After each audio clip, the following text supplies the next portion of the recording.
Michael Panachickal അച്ഛനെ കേട്ടിട്ടുണ്ടോ? ഈ തിരുനാമ കീർത്തനം പാടുവാനല്ലെങ്കിൽ നാവിനിക്കെന്തിന്, ഇതാരെഴുതിയതാ? ഈ പനച്ചിക്കൽ അച്ഛൻ എഴുതിയതാ. ഇങ്ങനെ ഒത്തിരി നല്ല പാട്ടുകൾ അച്ഛൻ എഴുതിയിട്ടുണ്ട്. അച്ഛൻ ഒരിക്കല് അട്ടപ്പാടിയില് ഒട്ടാലിച്ചന്റെ അടുത്ത് ഒരു ധ്യാനം കൂടിക്കൊണ്ടിരിക്കുക.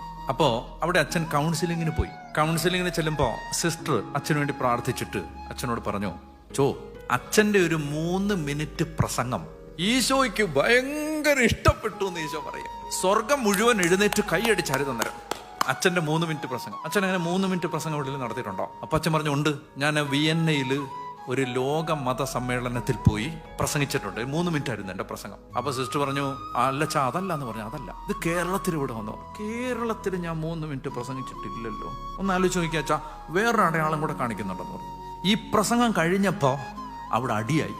അച്ഛൻ പറഞ്ഞു, ഓർക്കുന്നുണ്ട്. അത് പ്രസംഗമല്ല, അതൊരു പ്രസംഗത്തിന് ശേഷമുള്ള പ്രതികരണമായിരുന്നു. ഞാൻ പ്രസംഗിക്കാൻ പോയതല്ല. നമ്മുടെ നാട്ടിൽ വെച്ച് 3 മതക്കാരെ വിളിച്ചു കൂട്ടി ഒരു സർവ്വമത സമ്മേളനം നടക്കുക. അപ്പൊ ഞാനും കാഴ്ചക്കാരനായിട്ട് പോയിട്ടുണ്ട്. അപ്പൊ ആദ്യം ഒരു ഹൈന്ദവ സഹോദരൻ പ്രസംഗിച്ചു, സനാതന ധർമ്മം. അതിനെക്കുറിച്ച് അദ്ദേഹം വാചാലമായി സംസാരിച്ചു. എനിക്കിഷ്ടപ്പെട്ടു. ഞാൻ കൈയടിച്ചു, കൊള്ളാം. ഞാൻ കാത്തിരിക്കുകയാണ് യേശുവിനെ കുറിച്ച് പറയുമല്ലോ ഇനി 3ാമതൊരാള്. അത് കഴിയുമ്പോൾ ഒരു മുസ്ലിം സഹോദരൻ വന്നിട്ട് അദ്ദേഹം പ്രസംഗിച്ചു, യേശു ഒരു പ്രവാചകനാണ്. ക്രിസ്ത്യാനികളൊക്കെ ഇവിടെ ഉണ്ടല്ലോ. യേശു ഒരു പ്രവാചകനാണ്, ഞങ്ങളത് സമ്മതിക്കുന്നു. പക്ഷേ അവസാനത്തെ പ്രവാചകൻ പറഞ്ഞതാണ് സത്യം. ലാസ്റ്റ് വന്നിട്ട് പറഞ്ഞാണ് സത്യം. അത് ഞങ്ങളുടെ പ്രവാചകനാണ്, ഞങ്ങളുടെ മതമാണ് സത്യം. 3ാമത് ക്രിസ്ത്യാനികളുടെ പ്രതിനിധി പോയി, നമുക്കൊരു ഗുണമുണ്ടല്ലോ, ആരെയും പ്രയാസപ്പെടുത്താൻ പാടില്ല. ഇങ്ങനെ ഒരു പഴങ്ങഞ്ഞി പരുവത്തിൽ എന്തൊക്കെയോ പറഞ്ഞിട്ട് ഇറങ്ങിപ്പോയി. കേൾക്കുന്നവർക്ക് മനസ്സിലാവും ഇവര് വിശ്വസിക്കുന്നത് സത്യമേ അല്ല എന്ന് തോന്നിപ്പിക്കുന്നു. അച്ഛന് അരിശം വന്നു. അച്ഛൻ അവിടുന്ന് ഞെളിപിരി കൊണ്ടു. ഇങ്ങനാണോ പറയേണ്ടത്? അപ്പൊ അവിടെ നിന്ന് മോഡറേറ്റർ ചോദിച്ചു, നിങ്ങൾക്ക് ഈ ശ്രോതാക്കൾക്ക് റെസ്പോൺസ് നടത്താം, ഒരു 3 മിനിറ്റ്സ് ആരെങ്കിലും ഉണ്ടോ? അച്ഛൻ പറഞ്ഞു, ഉണ്ട്. വരാൻ പറഞ്ഞു. സ്റ്റേജിലോട്ട് കയറിയിട്ട് അച്ഛൻ പറഞ്ഞു, സനാതന ധർമ്മത്തെക്കുറിച്ച് ഒക്കെ പറഞ്ഞത് എനിക്ക് ഇഷ്ടപ്പെട്ടു. മുസ്ലിം സഹോദരൻ പറഞ്ഞത് ഇഷ്ടപ്പെട്ടു. മുസ്ലിം സഹോദരനോട് പ്രത്യേകിച്ച് ഒരു കാര്യം പറയാനുണ്ട്.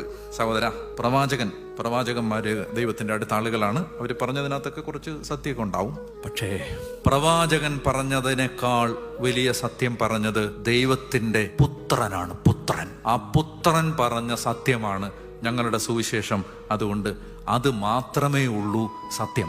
പറഞ്ഞ ഉടനെ ആരും എന്ത് ചെയ്തു? മോഡറേറ്റർ ക്രിസ്ത്യാനി കൂടി വന്നിട്ട് പറഞ്ഞു, അച്ഛാ, ഇവിടെ വർഗീയത പറയാൻ പാടില്ല. അപ്പൊ അച്ഛൻ പറഞ്ഞു, ഞാൻ വർഗീയത പറഞ്ഞില്ലല്ലോ, ഞാൻ സത്യമല്ലേ പറഞ്ഞുള്ളൂ. അപ്പൊ അച്ഛന്റെ കൂടെ വന്ന ആളുകൾ നിങ്ങൾ കൈയടിച്ച പോലെ അവര് കൈയടിച്ചു. അപ്പോഴേക്കും അപ്പുറത്തുള്ളവര് അവരതിന് ഓപ്പോസിറ്റ് ആയിട്ട് ആർഗ്യുമെന്റ് നടത്തി. അപ്പൊ അവിടെ മൊത്തത്തിലൊരു ബഹളമായി. അങ്ങനെ പരിപാടി അലങ്കോലമായി. ഇവര് സമാധാനത്തോടെ വീട്ടിൽ പോവുകയും ചെയ്തു.